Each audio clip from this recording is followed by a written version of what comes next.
حاضر. ماشي. اللهم صل وسلم وبارك على سيدنا محمد وعلى آله وأصحابه أجمعين. ازيكم عاملين ايه؟ يا رب تكونوا بخير. صباحكم زي الفل والهنا والياسمين، أو مساءكم زي الفل والهنا والورد والياسمين. أسفة جدا على صوتي، بس عمال أشرب في حاجات دافية والله مش عارفة مش هادي الظبط ليه.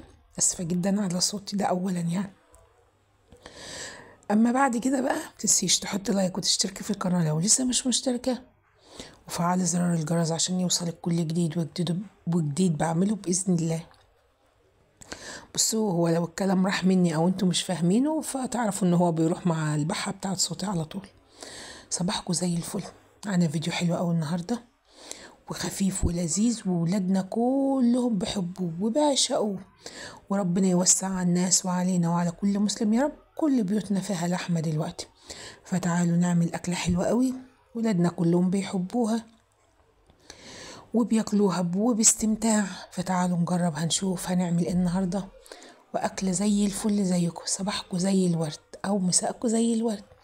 معانا اول حاجه هنا 3 حبات بطاطس او 4 وسط، ومعانا المكنه بتاعتنا الشهيره، او ما عندكيش المكنه ديت ممكن تقطعها على ايدك عادي مفيش مشكل. بس انا عشان عندي بنعمل لهم اللي هم عايزينه وطلباتهم مجابه والحمد لله رضا. معايا بقى هنا ال4 بطاطس بتوعي منقياهم وسط، ما هماش كبار، وهمسكهم على المكنه دي. المكنه دي بتعملهم جميله فعلا، المكنه دي بتعمل البطاطس حلوه قوي. شايفين رقها؟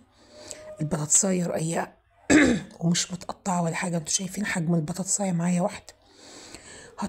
بقول هطلع هعمل الكميه دي كلها معاكم، هعمل قصد الكميه دي كلها يعني، ونرجع لكم تاني. هنا انا بقى خلصتها، انا عملت معاكم واحده بس بالامان، وعملتها ويعني وغسلتها ونضفتها وحطيت عليها بس معلقه خل. مش بقول لكم هو الكلام بيطير. معلقه خل وهسيبها بقى. تعالوا بقى، معانا 3 بصلات وسط او بصلتين كبار. انا معايا 2 كبار بصراحه، ومعايا 4 قرون فلفل، منهم 2 حمر و3 او 4 خضر على حسب ما انت حب. عايزه تحطي سبايسي حطي، عايزه تحطي بارد حطي. الفلفل لعبتك انتي. هو اللي عندي مش سبايسي قوي ولا بارد قوي.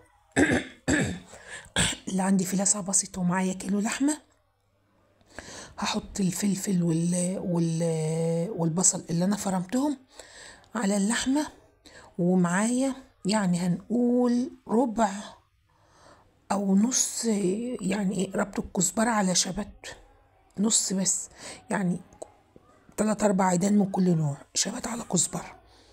وهنمسكهم نخرطهم تخريطه ناعمه. ما انتش عايزه تخرطهم بتخريطه ناعمه، انت ممكن عادي تحطهم في قلب الكبه وانت بتفرميه عادي ما فيش اي مشكله. ما بتعصرهاش ان هي بيبقى فيها ميه او حاجه، برضو بتطلعها حلوه. بس انا كنت فرمت بصراحه ونسيت، فرجعت قلت لسه هطلع الكبه خلاص مش مشكله. معانا هنا البهارات بتاعتنا، معانا كمون وكزبره وفلفل اسود وملح وشطه وبهارات حواوشي. نقول تاني، معانا كمون كزبره فلفل اسود، كمون كزبره فلفل اسود بهارات حواوشي، شطه على كمون على كزبره كده يعني. من كل حاجه، طالما لو هتعملي كيلو لحمه من كل حاجه معلقه صغير. لو هتعملي ازيد طبعا هتزودي مع العدد بتاعك، وهتظبطي ملحك على حسب. واحنا هنا مش هنعجن ازاي؟ مش هنقول ان احنا هنعملها زي الكفته لازم اللحمه تطلع معايا عرق، لا. هو انا يا دوب كده هعملهم ايه، لخبطيطه بس ببعضهم مش اكتر. يعني يا دوب هتلم الحروف كده وهتمسكيها تحطيها بس على الايه، يعني تهرسيها كده في اللحم وبس. مش هتطلعي للحمه اي عرق خالص، لان احنا مش عايزينها تطلع عرق، احنا عايزينها لحمه بس يا دوب ايه، واخده من البصل والثوم نسيت يا ولاد انا حاطه 4 فصوص ثوم للامانه يعني.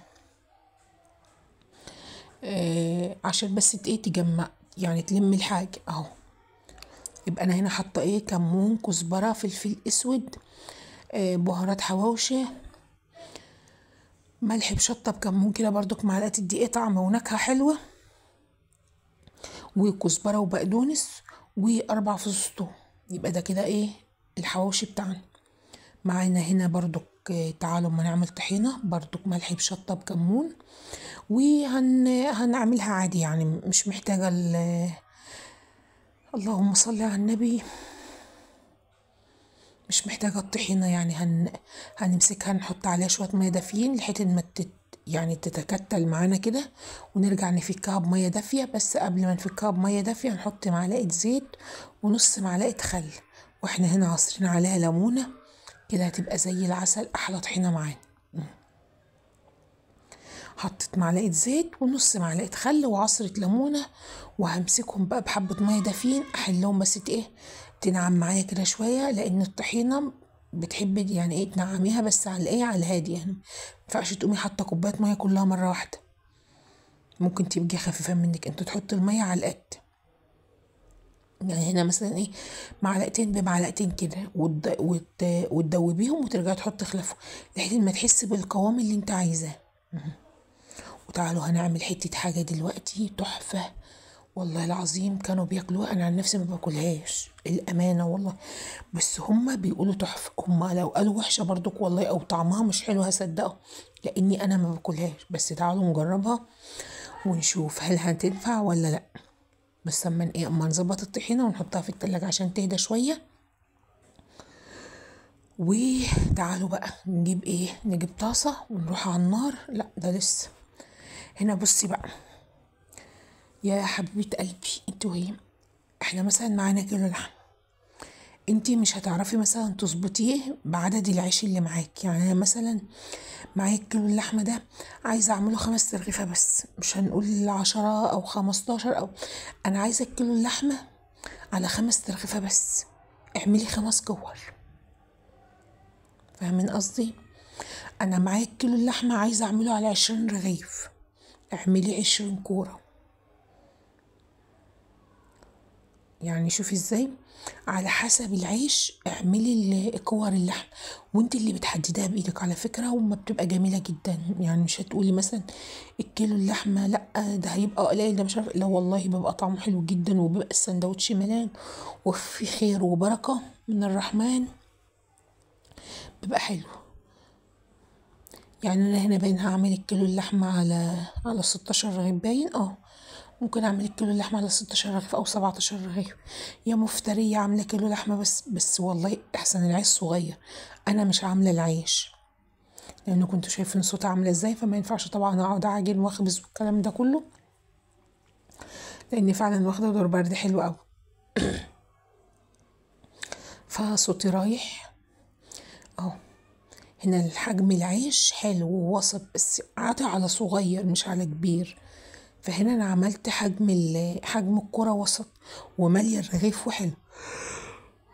حتى هيقول لي ممكن تكتري عن كده، ايوه طبعا ممكن تكتري عن كده او ممكن تقللي عن كده. يعني ممكن انت الكيلو اللحمه ده مع البصل مع الحاجه انت كده عدلتيه في مثلا في معدل كيلو ونص او او كيلو مثلا و400 جرام او كيلو 500 جرام. فانت اصلا يعني زودت حجم اللحمه بالبصل بالفلفل بالثوم بالخضره بكل اللي انت عملتيه، فما شاء الله الحجم معاكي زاد. فممكن على الكيلو اللحمه ممكن تعملي اكتر من كده وممكن تعملي اقل من كده، ده على حسب انت ايه ما بتحب. يعني ممكن تعملي اكتر يا ممكن تعملي اقل، ده على حسب احتياجاتك انت، وعلى حسب يعني الافراد عندك بتاكل ازاي. فاهماني؟ ده يقول لي انت حاطه الطماطم كده ليه؟ والله كانت بنوت القمر بتعمل السلطه جنبي وانا واقفه، فهي كانت حطاها كده، كانت لسه بتطلع الحاجه يعني، كانت حطاها كده. على فكره نص هنا بس هما رغيفين او 3 بس اللي معمولين، وبقيه العيش ما اتعملش، لان هنا في عيش يعني كتير جيت افتحه ما بتفتحش، فقلت مش مشكله خلاص هعمل على قد العيش يعني وخلاص. هنا بقى تعالوا بقى نشوف الوصفة بتاعتنا دي جميلة. حد هيقول لي ايه ده انت شلت ايدك من اللحمة حطيتها في اللبن؟ لا يا جماعة طبعا انا رحت غسلت ايدي كويس جدا وقعدت شوية كمان وكنت دخلت خلاص بدأت ادخل الحواوشي الفرن وغسلت ايدي وجيت هنا جبت معلقة نشا. بس على فكرة انا جبت معلقة ونص بس جم كتار، لو ممكن تعملي معلقة واحدة نشا بس هتبقى حلوة معاكي معلقة نشا، وهنقول كوباية لبن. هو بصي الوصفة بتاعتي لان انا عاملة معلقتين نشا، هتاخد كوبايتين لبن، كوباية هنا وكوباية برضك لسه هستخدمها كمان. هجيب لكن لو انتي هتعملي معلقة واحدة نشا هتحطي كوباية واحدة بس، هتقسميها بين هنا وهنا. هنا اهو كان كتل كده النشا، قلبتها على البارد، ولما عملت القوام ده طبعا قمت رايحة رافعاها من على النار، احطها في شفشق الخلاط واحط معاها معلقتين اتنين. احفظي المقادير، ولو انت هتعملي اقل اقسمي طبعا المقادير. معايا معلقتين نشا رفعتهم على النار، على نار بقى، على نار من غير نار الاول، ورجعت ولعت عليهم النار وسبت فصوصتهم لحد ما ايه، ما شفتهم زي ما انتوا شايفينهم معايا كده. ورجعت حطيتهم في شفشق الخلاط. هحط عليهم كوباية زبادي، معلقتين اتنين مايونيز، معلقتين اتنين زيت، نص معلقة خل، معلقة ملح. نقول تاني، معايا كوباية لبن. احنا خلصنا من الجزء الاولاني، احنا لينا في الخلاط دلوقتي. هحط كوباية لبن، معلقتين اتنين مايونيز، معلقة زبادي، كوباية زبادي اقصد، اسفة، اللهم صل على النبي، معلقتين اتنين زيت، معلقة خل، كوباية اللبن، ومعلقة الملح، او تظبطي ملحك انتي ولا هتحطي اي حاجة تانية. ادي ضربة بقى مبرحة كده في الخلاط، حسيتي ان هي تقيلة هرجع ازود لبن تاني. هي هتاخد منك كوباية اهي، هي هتاخد منك كوباية، يعني انا هنا حطيت وهرجع احط شوية تانيين برضو اهو. بصي بقى على القوام اللي نازل، بصي انت ممكن تخفيه عن كده، بس هو القوام ده معايا حلو. شايفين القوام ازاي كده؟ ايه، احنا خلصنا المايونيز، اللهم صل على النبي، لا، التومية وحطيتها في التلاجة. لا، خلصت التومية وحطيتها في التلاجة وحطيت الطحينة في التلاجة. وجي وقت الغدا، البطاطس اللي احنا بنعملها، لو انت هتعمليها زي ما انا عاملاها كده، ما تمسكيش اتنين وتحطهم في الطاسة مرة واحدة. شفتي كأنك بتقلي طعمية؟ انت لازم تاخدي واحدة بواحدة تحطيها في الطاسة، لان انت لو حطيتي اتنين على بعض هيفضلوا الاتنين لازقين في بعض، مش هيتفكوا من الزيت، او مش هي يعني الزيت مش هينطرهم من بعض، لا هم هيفضلوا على بعض. فانت عايزاها بطاطس ناشفة وجميلة وتقولي ده مشرية من بره، حطي يعني اعملي كأنك بتعملي طعمية، خدي واحدة بواحدة كده وارميها في الزيت. حد هيقولك لا دي مش اللي انت عاملاه، والله العظيم انا اللي عاملاها، وهو كل حاجة قدامكم، انا مخرطاها قدامكم، نقعها بالملح قدامكم، ومطلعاها من الطاسة قدامكم اهي. وكانت مقرمشة قرمشة، قرمشة السنين. تعالوا بقى نشوف غدانا النهاردة. ادي السلطة، وادي الحواوشي، وادي الطحينة، وادي اسمه ايه، انا بنسى البتاع ده قوي، اسمه ايه هو ده، نسيت اسمه، التومية. كده اشوفكم في فيديو جديد، ومع السلامة.